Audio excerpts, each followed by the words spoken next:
Literatura assistida, a leitura que te acompanha.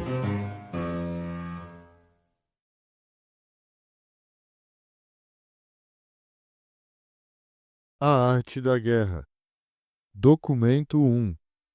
Primeira contagem.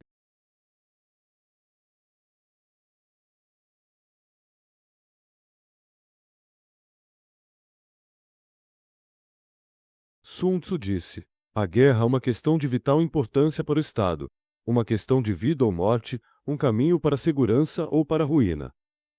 Portanto, é imprescindível examiná-la cuidadosamente.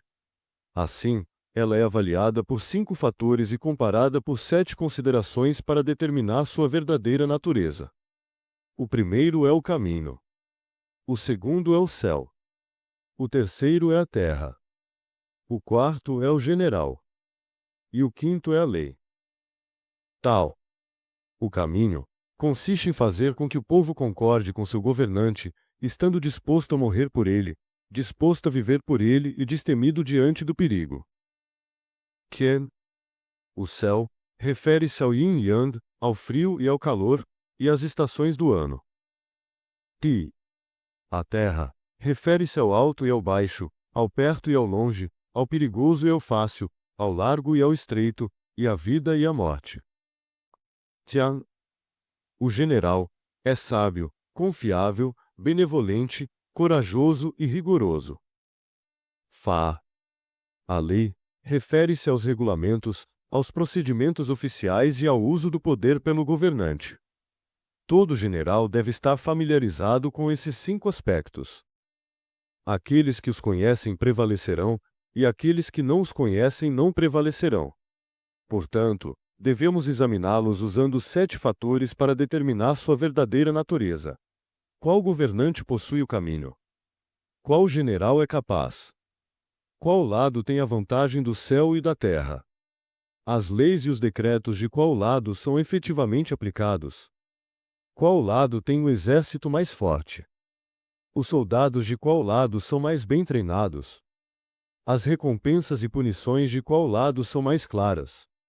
Dessa forma, podereis saber o resultado da batalha. Se um general respeitar meu plano e o executar, certamente vencerá. Se ele não o respeitar e o executar, certamente perderá.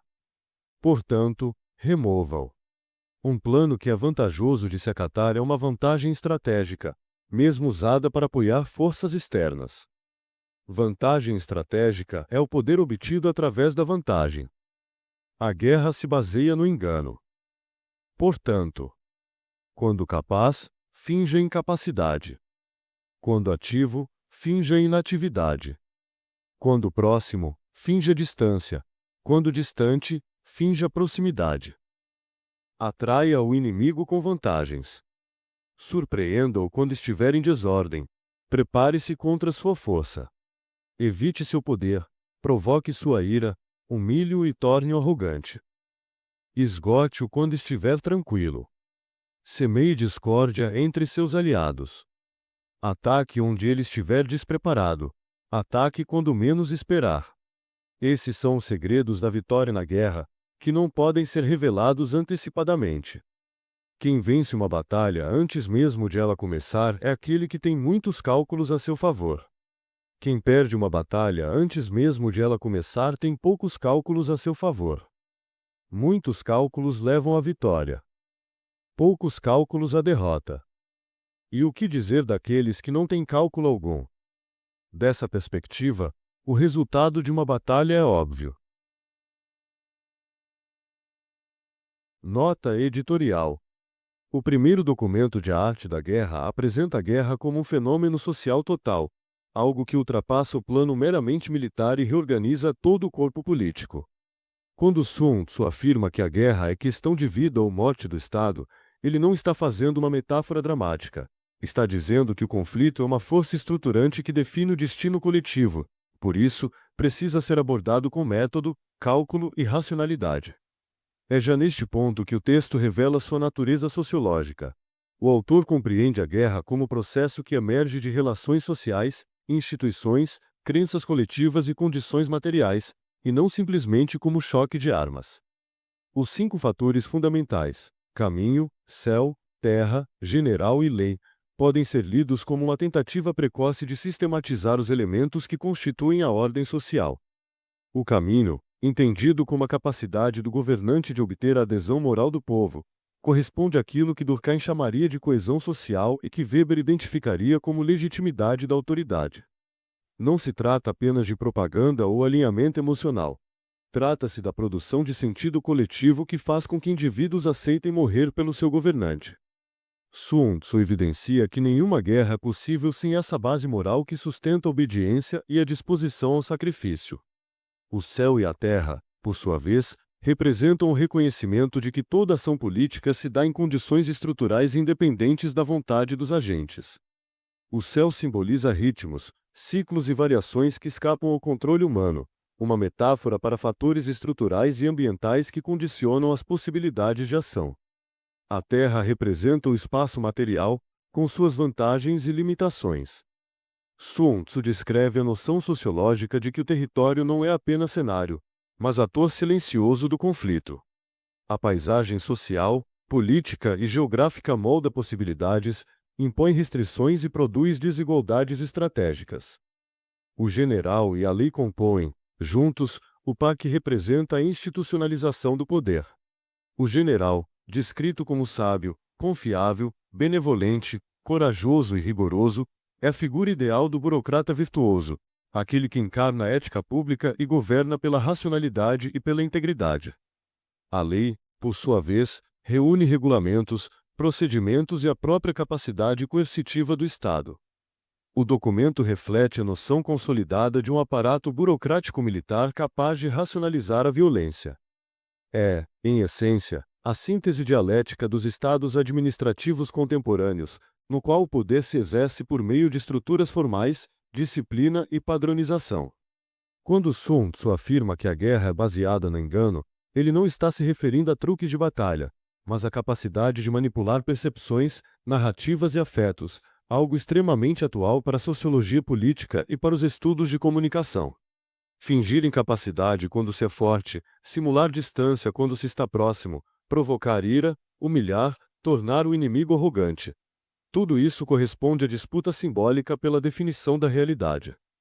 O conflito, antes de ser físico, é psicológico, discursivo e comunicacional. A vitória nasce do controle do imaginário, da produção de interpretações e da indução de comportamentos. O campo de batalha mais importante é o da percepção.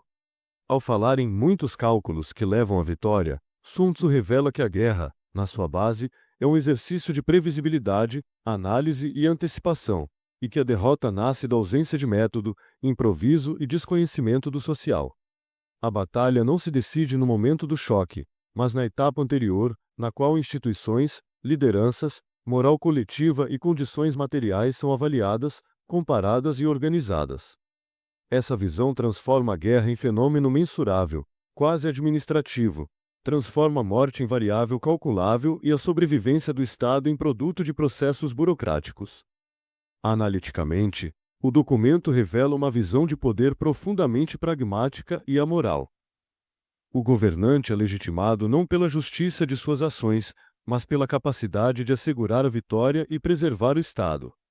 A população surge como instrumento, não sujeito. O governante conduz e o povo segue. A guerra decidida por poucos e suportada por muitos.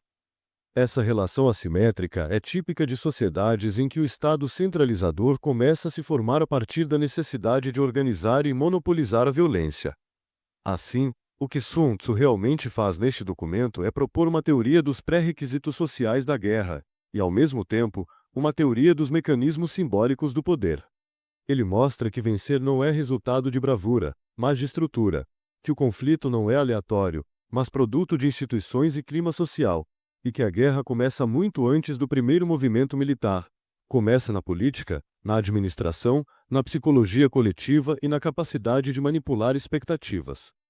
Em última instância, Sun Tzu está dizendo que a batalha é apenas o epílogo de uma longa disputa invisível, travada no campo da ordem social.